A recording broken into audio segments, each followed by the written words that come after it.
What these tests show is that in some of these minivans, the chance of an injury are high.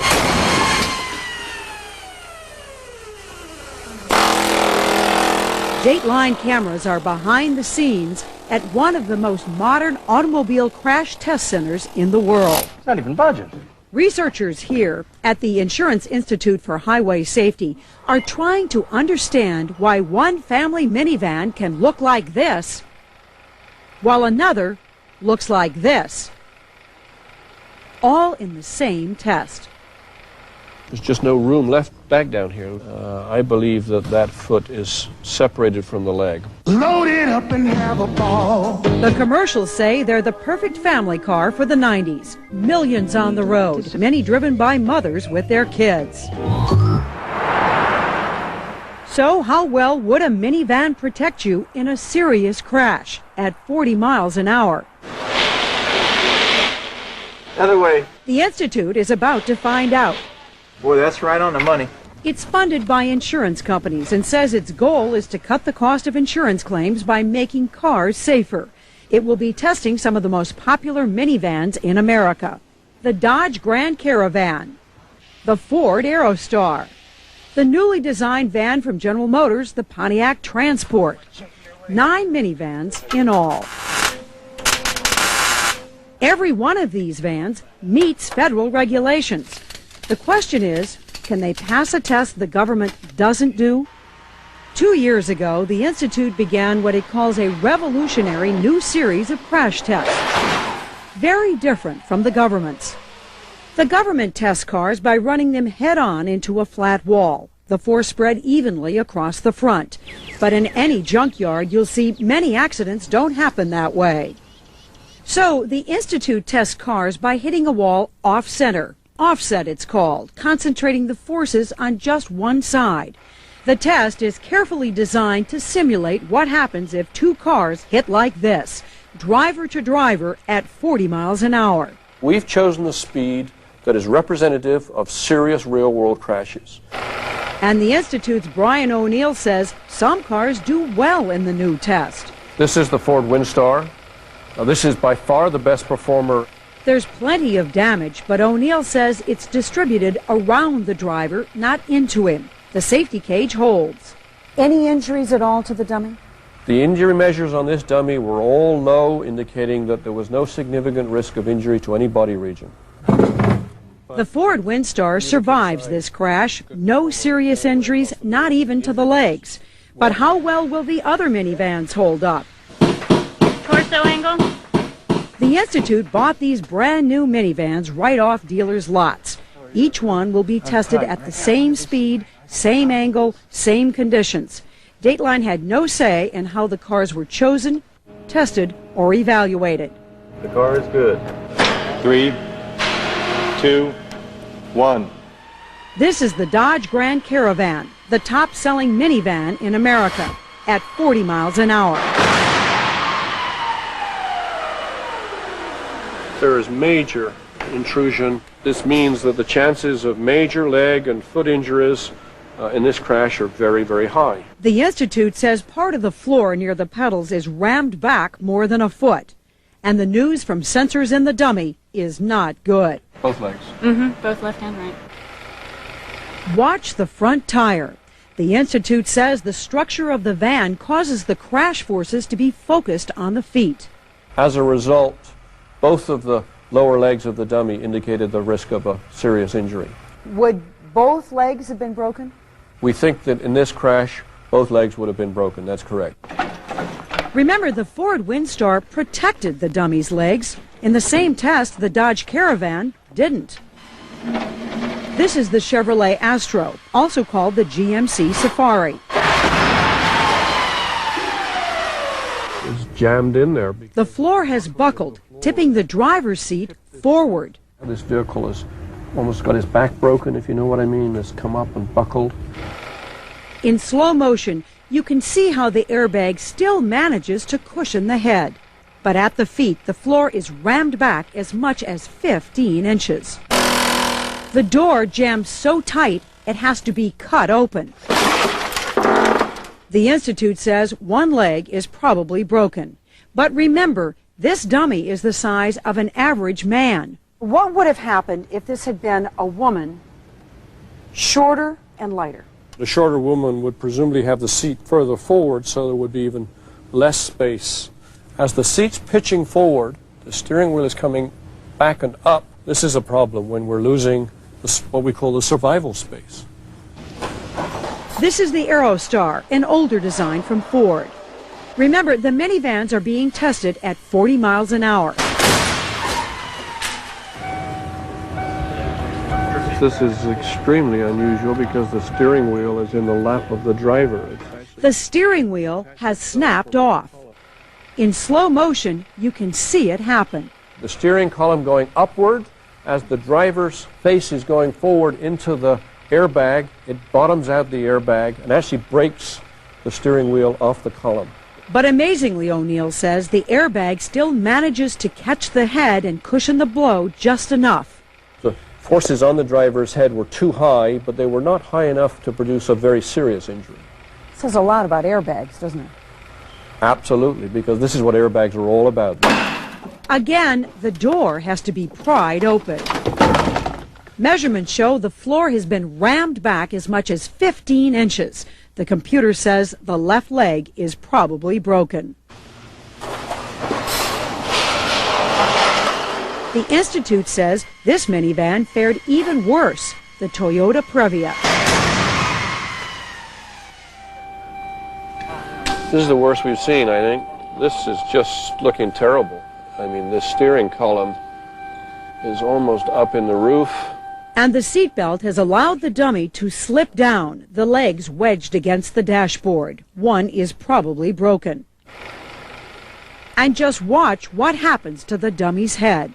The driver, dummy in this crash, got some high forces on the head and the neck, troubling forces. It's hard to predict precisely what kind of injury that would produce, but there would be head and neck injury in this crash. Ironically, the man in charge of these tests owns a minivan like this one. Now, he's selling it. When I saw the results of this test, I decided this is not a vehicle for my family. Remember, there was a minivan that did well in this test. The Ford Windstar protected every part of the body. In the Toyota Previa, the Institute says there's a chance the head, neck, and legs all were injured.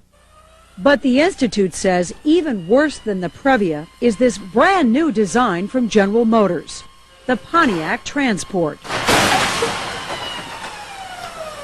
Looks like massive amounts of intrusion. We've got the chin of the dummy on the steering wheel, which isn't good. The wheel is under the chin. See the steering wheel rim here? The slow motion film shows the dummy's head snapping back. The structure of the vehicle just collapses. It's obvious from his head motion that it's hit the steering wheel. General Motors says this is one of the few vans in which the seam welds, which hold sections of the car together, didn't separate. But the Institute says the floor has been rammed back as much as 19 inches. That's more than any other van. The dummy's left leg is trapped. It's not even budging. It won't come free, even with a crowbar. It's not moving, is it? Technicians finally take the dummy apart at the knee just to get it out. But there's a problem. One of the speed readings for this test is too high. I got 41.4. It's only a mile and a half over test speed at the most, but the damage is so severe, the Institute decides it must do the test again. This is another transport. This time, the speed readings are perfect. But the damage is similar. Massive structural collapse. The dummy's left leg is trapped again. Well, this is really bad because the ankle is actually detached from the foot. I believe that's completely snapped off. So the loads on the dummy have been such that the metal leg, this is not a bone leg, this metal leg is snapped off. And on the slow motion film, watch carefully. What this crash illustrates is that when the compartment fails completely, as it's done here, and is collapsing all around you, the restraint systems can't offer much protection.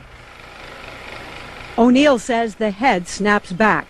The survival space collapses so much that the steering wheel is driven right through the airbag into the dummy. This time, the injury readings are even more serious. A major injury to the neck, to the cervical region.